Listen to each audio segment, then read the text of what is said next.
Hello students. तो जैसा कि हमने बात किया हुआ था पिछले लेक्चर के अंदर कि आज के इस लेक्चर में हम कुछ डिज़ाइन कंसिडरेशन के ऊपर बात करने वाले हैं। और जैसा कि आपने देखा भी होगा, जो हमारी आज का जो हमारा टॉपिक है वो प्योरली बेस्ड ऑन है टैक्सीवे लाइटिंग के डिज़ाइन कंसिडरेशन के ऊपर। अब ये डिज़ाइन कंसिडरेशन क्या है एक्चुअल में? हम जब टैक्सीवे लाइटनिंग प्रोवाइड करना चाह रहे होंगे या करेंगे तो उसके लिए हम ऐसा ही नहीं है कि हमने अपने मन से कुछ भी कर दिया। जैसे कि हमने ब्लू लाइट ही बोला कि साइड्स में ब्लू लाइट है, सेंटर लाइन ग्रीन होती है, तो उसका कुछ ना कुछ हम रीज़न रखते होंगे। तो इसी तरीके से हर चीज़, चाहे वो टर्निंग रेडियस में कितनी होगी, रनवे के इंटरसेक्शन में क्या चीज़ें होंगी, कब वाइट से रेड चीज़ें होंगी लाइट के फॉर्म में, तो उन चीज़ों के बारे में एक-एक करके बात करते हैं, डिज़ाइन कंसिडरेशन के ऊपर बात करते हैं। सबसे पहली बात तो ये कि अगर मेरी नॉर्मल एग्ज़िट है, अगर मेरी रनवे के अंदर नॉर्मल एग्ज़िट है, तो वहाँ पे मैं क्या कर दूँगा, सेंटर लाइन जो लाइट हैं, उनको मैं प्योरली टर्मिनेट कर दूँगा किससे? एज लाइट से। जहाँ पे मेरी नॉर्मल एग्ज़िट होने वाली है, तो वहाँ पे टैक्सीवे के पास जो भी सेंटर लाइन मैं प्रोवाइड करा रहा हूँ, वो प्योरली टर्मिनेट करके क्या कर दूँगा, वहाँ पे मैं एज लाइटिंग वहाँ पे प्रोवाइड कर दूँगा। अब वो जो लाइट है वो टैक्सीवे में के अगर मैं बात करूँ तो उसके अक्रॉस होएगी, मतलब लाइट कंटिन्यूअसली उसके अक्रॉस होगी इंटरसेक्शन में, टैक्सीवे के इंटरसेक्शन के अंदर, ठीक है? अब ये प्रोवाइड किस तरीके से होंगी? ये अगर स्ट्रेट लेंथ की अगर मैं बात कर रहा हूँ, तो वहाँ पे ये 6 से लगभग 7.5 मीटर के डिस्टेंस में ये प्लेस्ड होंगी। और अगर वहीं पे मेरा कर्व अगर आ रहा है, अगर मेरा वहाँ पे कर्व आ रहा है, तो यही जो 6 से लेके 7.5 की हमने बात की, वो काय में कन्वर्ट हो जाएगा वैल्यूज़? 3 से 3.6 मीटर में ये कन्वर्ट हो जाएगा। तो ये भी वैल्यूज़ आपको बहुत अच्छे से ध्यान में रखनी होगी। उसके बाद चाहे तो एप्रॉन हो या फिर रनवे हो, हमें एक कंप्लीट रूट को बहुत ही ईज़िली आइडेंटिफ़ाई करना होगा। ऐसा ही नहीं है कि हमारा मन किया कि भैया 1 किलोमीटर का तो टैक्सीवे ही हो गया, नहीं। जो सबसे इफ़ेक्टिव रूट होगा उसको हमें आइडेंटिफ़ाई करना पड़ेगा टैक्सीवे के लिए, ताकि उसी इफ़ेक्टिव वे से हमें इफ़ेक्टिव लाइटिंग भी मिलेगी। और हम हर चीज़ एक्सेप्ट करते हैं सिविल इंजीनियरिंग के अंदर, बट हमें वहाँ पे कॉस्ट को भी कट करके लाना है, हमें चीज़ों को इकोनॉमिकल भी करके लाना है। अदरवाइज हम हर सर्विसेज प्रोवाइड कर सकते हैं, बट वहाँ पे हमने 1 करोड़ रुपए ही लगा दिए लाइटिंग में, तो क्या मतलब है? तो हमको उस कॉस्ट को भी कट करके लाना है। तीसरी चीज़ ये है कि जिस पेवमेंट सरफेस में हम लाइट प्रोवाइड करेंगे, तो वो जो एज लाइटिंग है, जो कि मैंने डायग्राम के थ्रू आप लोग को बताया था, वो ऐसा तो नहीं कि एकदम ज़मीन के लेवल में हो, उसको हम कुछ पर्टिकुलर एक हाइट में प्लेस कराते हैं। और वो कितनी होनी चाहिए? वो 75 सेंटीमीटर से कम तो बिल्कुल भी नहीं होनी चाहिए। मतलब अगर मैं उस टैक्सीवे लाइटिंग की बात कर रहा हूँ, तो वो एज लाइटिंग जो होंगी वो ग्राउंड से 75 सेंटीमीटर तो मिनिमम होनी ही होनी, उठी हुई होनी चाहिए। उससे कम नहीं होनी चाहिए, उससे बढ़ सकती हैं चीज़ें, ठीक है?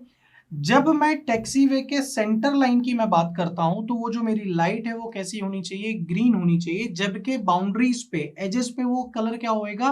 ब्लू होगा। बहुत ही इंपॉर्टेंट है ये बेटा, आप लोग इसको बड़े अच्छे से याद करके चलते रहें कि टैक्सीवे के अंदर जो सेंटर लाइन लाइट होगी वो ग्रीन होएगी, और जबकि साइड लाइंस जो होंगी, साइड में लाइट्स जो होंगी वो कैसी होंगी? ब्लू कलर की होंगी।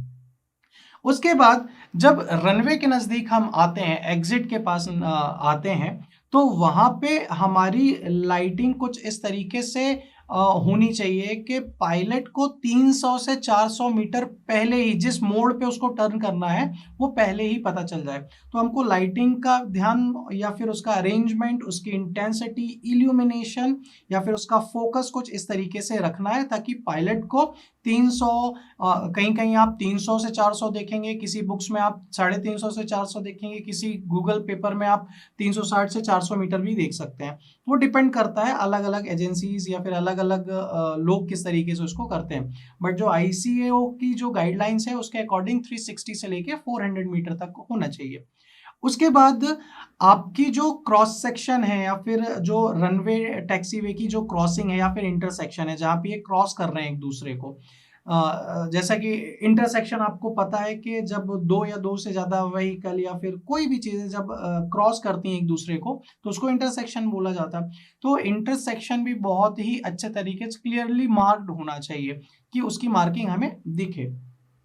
उसके बाद एक और इम्पोर्टेंट कंसिडरेशन ये होता है डिजाइन के टाइम पे कि हमें एजेस में जो टैक्सीवे के अंदर हम लाइटिंग प्रोवाइड कर रहे हैं उनकी डिस्टेंस कितनी होनी चाहिए, कर्व है अगर तो वहां पे कितनी होनी चाहिए, तो उसके अलग अलग डिस्टेंस के अलग अलग कर्व रेडियस के स्पेसिंग वहां पे है। अगर मैं कुछ कर्व रेडियस बताऊं कि इतना जो रेडियस है, सपोज क्या है, ये कुछ कंसिडरेशन ही है, कर्व रेडियस जो कि मीटर में है, और यहाँ पे मैं स्पेसिंग की बात करता हूँ, तो अलग अलग कर्व रेडियस के अंदर अलग अलग स्पेसिंग होती है और आइडेंटिफाइड है। जैसे कि 4.5 मीटर होती है, 15 मीटर होती है, 30 मीटर होती है, 60 होती है, 75 होती है। आप ये देखते चलिएगा, आपको इसको देखना भी है, मतलब ये ऐसे ही नहीं है, इनके बारे में भी पूछा जाता है, ठीक है। 90 हो गया, 150 मीटर हो गया, 210 है, 270 मीटर है और 300 मीटर है। मैक्सिमम 300 मीटर मैक्सिमम है ना, इसके बाद हम नहीं करते हैं प्रेफर। तो हर अलग अलग कर्व के रेडियस में ये पूरी की पूरी यूनिट्स काय में है, मीटर में है, स्पेसिंग में हम काय में प्रोवाइड करेंगे, मीटर्स में प्रोवाइड करेंगे। तो यहाँ पे 6.0 होएगा, यहाँ पे 10.5 होगा, फिर इस तरीके से चीजें बढ़ती जाएंगी, जैसे यहाँ पे 15, 18, 21 आपको ये दिख रही होंगी चीजें, 24, 33, फिर उसी तरीके से आगे और बढ़ेंगी 43.5, 55.5 और इस तरीके से 60।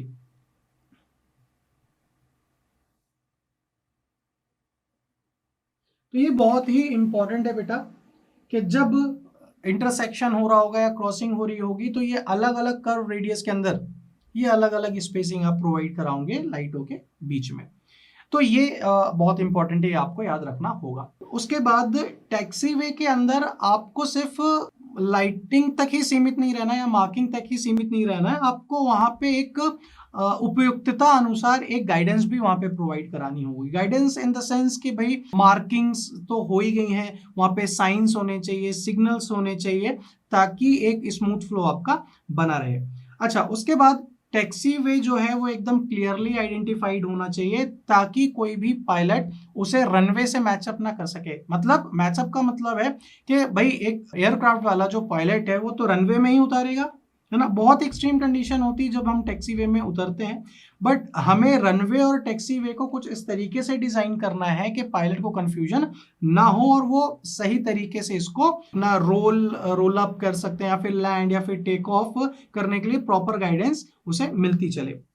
ठीक है, जब कभी भी रनवे और टैक्सीवे इंटरसेक्ट करते हैं आपस में तो उस पर्टिकुलर कंडीशन में कुछ हम लाइट्स को चेंज करते हैं और वो लाइट्स एक बहुत ही शॉर्ट टाइम पीरियड के लिए होती है। बहुत सारी येलो लाइट्स हम लोग प्रोवाइड कराते हैं जिनके बीच का जो इंटरवल होता है वो 1.5 मीटर होता है और ट्रांसवर्स डायरेक्शन में टैक्सीवे में प्रोवाइड की जाती है। ये सिर्फ और सिर्फ इंटरसेक्शन के टाइम पे होती है। अच्छा, इंटरसेक्शन आपका सेमी भी हो सकता है, फिर फुली भी इंटरसेक्शन हो सकता है, जैसे कि लगभग ऐसा भी हो सकता है या फिर सिर्फ और सिर्फ ऐसा भी हो सकता है। ठीक है, ये रनवे है ना, ये पूरा का पूरा रनवे है, ये टैक्सीवे है। तो इन सारी चीजों के अंदर, अच्छा ये जो कर्व है तो ये इसी तरीके कुछ कर्व्स की मैं बात कर रहा हूं। ठीक है, तो ये कुछ डिजाइन कंसिडरेशन है, डिजाइन पैरामीटर्स हैं जिनके बेसिस पे हम टैक्सीवे लाइटिंग को डिजाइन करते हैं। उसके अंदर मार्किंग, सिग्नल, जितने भी टाइप की इंफॉर्मेशन है हमने सबको एक साथ जोड़ा है और उसके बेसिस पे हमने लाइटिंग के ऊपर फोकस किया है। तो आई होप आपको समझ में आया होगा। आज के लिए इतना ही, थैंक यू वेरी मच।